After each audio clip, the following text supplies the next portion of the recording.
Hola, ¿cómo han estado? Pues espero que hayan pasado todo este fin de semana pues agradable. Estamos en tiempo ya de lluvia y pues hay que aprovechar los días en el que podemos trabajar para después pues recogernos en nuestra casa y bueno, no poder dar la oportunidad a enfermarnos. Vamos a seguir hablando de la historia de Rusia. Habíamos hablado de Nicolás II, de la dinastía romano y de la zarina Alejandra.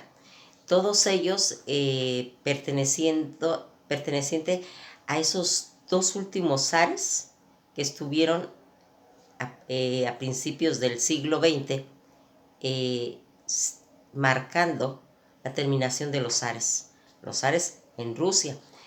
Pues vamos a hablar ahora de este personaje. Este personaje se llama Rasputín.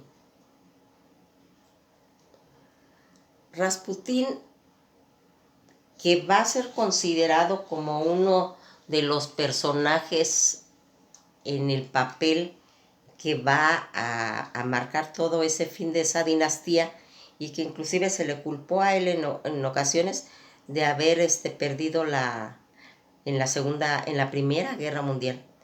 Fíjense cómo se va marcando todo esto, a veces por mitos, por supersticiones alrededor de un personaje, y él tuvo esa característica de ser una persona mística, una persona que tuvo una gran influencia a través de estos zares y en los que se va a ir manejando todas estas situaciones. Gregory, que era su nombre original, Yefimовich Rasputín, va a nacer el 9 de enero.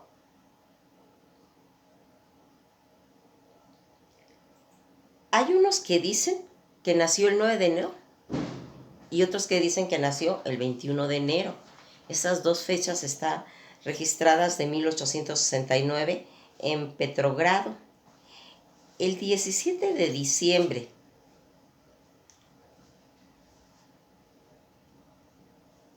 que es más o menos la fecha que también se calcula, porque a veces, acuérdense, por lo de los calendarios que son estos cambios de fechas, puede ser el 17 de diciembre o el 30 de diciembre de 1916, donde fue muerto. Fue uno de esos místicos rusos con gran influencia en los últimos días de la dinastía romana, como hemos estado hablando. Rasputín es la transcripción al español procedente de la francesa, aunque más acorde con una pronunciación en ruso, que es la forma Rasputín, que de ahí se denomina. Él,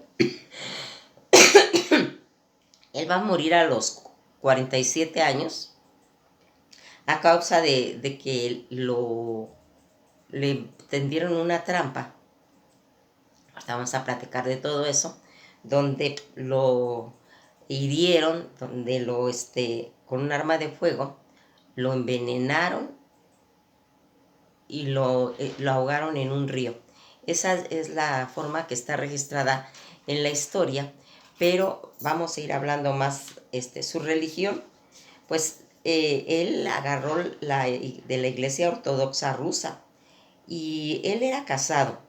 Su esposa se llamaba Praxovia Fodorovna Dublovina, y tuvo una hija llamada María Rasputina. Su ocupación pues está considerado como ese místico, ocultista y político, pero que viene de un origen granjero. En su lugar de origen pretendía darse como una apariencia, como evocando a Jesucristo más o menos, y tenía la fama de sanador mediante el rezo, razón por el cual, y gracias a una amiga de la zarina llamada Ana Virubona, en 1906 fue llamado al Palacio de los Zares para cortar una hemorragia de su hijo heredero, que era Alexander Romanov, que padecía de hemofilia. Efectivamente lo mejoró.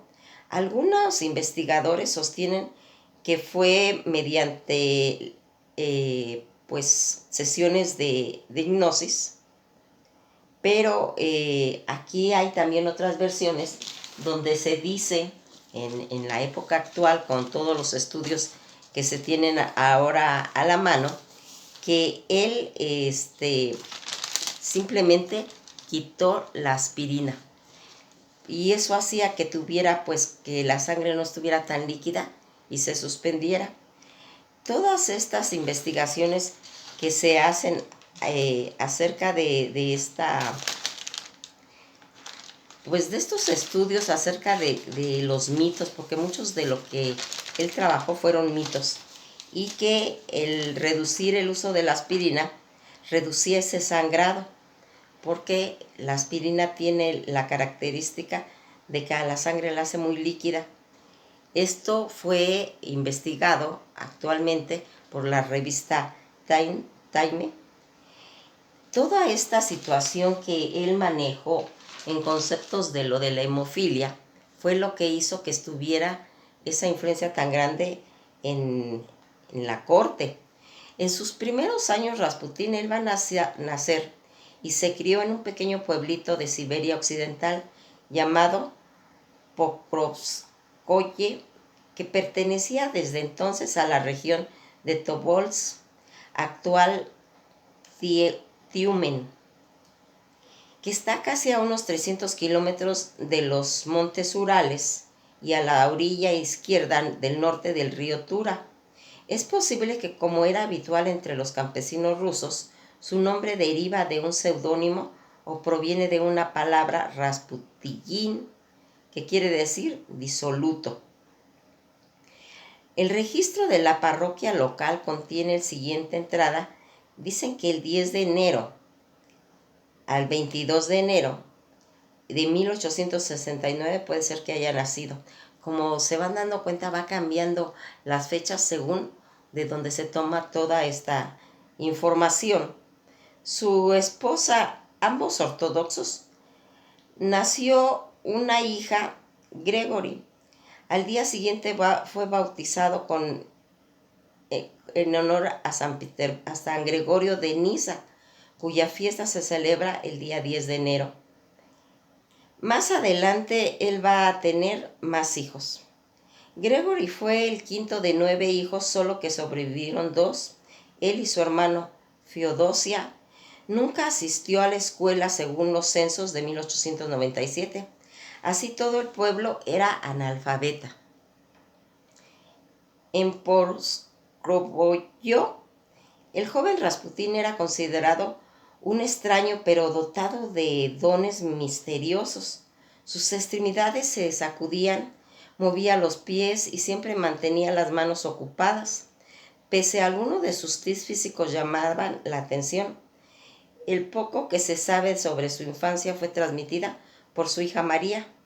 Según ella, a los 14 años, la idea de que el reino de Dios está en nosotros le hizo correr a esconderse en el bosque, temeroso de que la gente notara que le había ocurrido algo inimaginable. Cuando se hubo recuperado, volvió a casa con la sensación de tener alguna luminosidad, pero triste, más o menos a esa edad, y harto de soportar que otros niños lo llamaran enclenque. Un día se resolvió y le agredió, aunque se arrepintió de aquello, pues no era él violento. Se hizo más sociable desde entonces y fue capaz de ir al mercado de Tiumen, que estaba como a 80 kilómetros al oeste, a vender centeno de su padre. Sin embargo, todo este conjunto de cosas, Rasputín siguió siendo un muchacho demasiado disperso como para convertirse en un hombre de provecho. Comenzó a beber y lo detuvieron junto con otros por el robo de un caballo. Finalmente la asamblea rural lo absolvió, aunque los demás fueron desterrados de Siberia Oriental. Ya el 2 de febrero de 1887, Rasputín se casó con Presovia Fidorovna Dublovina, 3 años mayor que él, con quien tuvo 3 hijos, Dmitri, Bárbara y María.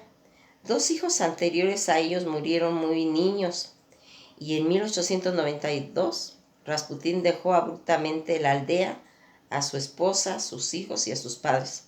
Y pasó varios meses en un monasterio en Verdoroturi, que hoy es Ablas de Cedrovich. El autor de Alejandrovich Spirodovich sugirió que lo que hizo fue la muerte del niño que tuvo, pero el monasterio fue ampliado en aquellos años para que recibiera más peregrinos. Ingresó poco después a una secta cristiana denominada Iglesia Ortodoxa Rusa, conocida hoy como flagelantes, quien creían que para llegar a una fe verdadera hacía falta el dolor. La reunión de esta secta, las fiestas, las orgías eran constantes y Gregorio se convirtió en un acérrimo integrante. El ingreso de esta congregación va a marcar al profeta siberiano de por vida. Esto implicaría una notoria vida sexual que tuvo durante varios y posterior a todo eso. Acabó ejerciendo su reputación de hombre santo. Posteriormente llevó una vida de ermitaño hasta que conoció a un hermano Macario, un iluminado que tuvo una fuerte influencia sobre él. Rasputín, pues, llevó a Gregory y renunció a beber, a comer carne, y cuando ingresó a la casa se había tornado ferviente de creencias, o sea, converso. Aquí fíjense que cuando hablamos de que él pertenecía a esta orden de, pues, de los, de que ellos pensaban que el dolor era muy importante para poder absorber todo esto, según decía, se tenía que pecar lo máximo para reducir los pecados. Así era una forma, y estas sectas, según lo contó posteriormente, un periódico inglés llamado El Independiente, dijo que Rasputín, que perteneció a la secta de los Gliciti, era donde se manejaba toda esta situación de dolor, de orgías, de sexualidad. La influencia que él va a tener en la monarquía, Rasputín llevaba en su juventud la vida típica de un campesino siberiano, hasta que sufrió toda esa conversión. Era un hombre muy alto, de hábil elocuencia, poder oratorio, personalidad abrumadora y un aspecto un tanto tosco, grosero y a veces violento. Tenía una mirada muy penetrante y era poseedor de un carisma profundo. Amaba, pero también odiaba, efusivamente. Era un actor soberbio en la que era convincente, sabía tener esa habilidad de poseedor de actitudes, de proyectar como los actores cuando están haciendo alguna obra. Él se metía en un personaje y era creíble, ¿sí? Todo esto de su actor soberbio y convincente, sabía poseedor de esta habilidad y la usó inteligentemente, pues toda en su provecho. En una época habían rumores de que era una persona silenciosa y de que se le había visto numerosas veces borracho y en compañía de prostitutas. Su relación con las discípulas, sus visitas a las alcobas, de su mayoría mujeres de alta sociedad rusa, también era polémica. Una de sus máximas era: se debe de cometer los pecados más atroces, porque Dios sentirá un mayor agrado al perdonarle a esos grandes pecadores. Sin embargo, los historiadores han encontrado pruebas concluyentes que afirman que esta vida licenciosa, independiente de su veracidad, esta reputación ha sido trasladada a varias biografías, películas, canciones, cine, que contribuyó a toda esta situación. Cuando nosotros vamos viendo que Rasputín va a tener toda esa situación que tiene que ver con los romanos, va a tener esa repercusión al entrar a curar al niño al que tenía hemofilia, el joven Alexis padeció de hemofilia con un sangrado recurrente, siempre pálido, frágil y anémico. Para tratar a este príncipe enfermizo, la familia real recurrió a los servicios de Gregory Rasputin, ese personaje enigmático, curadero, teatrero, que curó al príncipe a base de brebajes y ungüentos. Fíjense en cuántas cosas se pueden hablar de una persona cuando se convierte ya pues en un mito, cuando ya las personas le van dando características que a veces ya ni son ciertas. Se conocía por sus poderes sobrenaturales, los milagros que hacía, las curaciones y esa influencia de sanador, tanto místico, brujo o profeta. Tuvo una influencia muy grande sobre Nicolás II y la zarina Alejandra, que eran ellos pues los últimos de la dinastía romano y los últimos zares en la Rusia. Él trabajó con Nicolás como consejero y su papel fue determinante para la caída de los zares. Se le conocía también como un monje loco. Aquí vamos viendo cómo han escrito cantidad de escritos, mitos. Los historiadores aseguran que unos han llegado a pensar que eran verdaderos.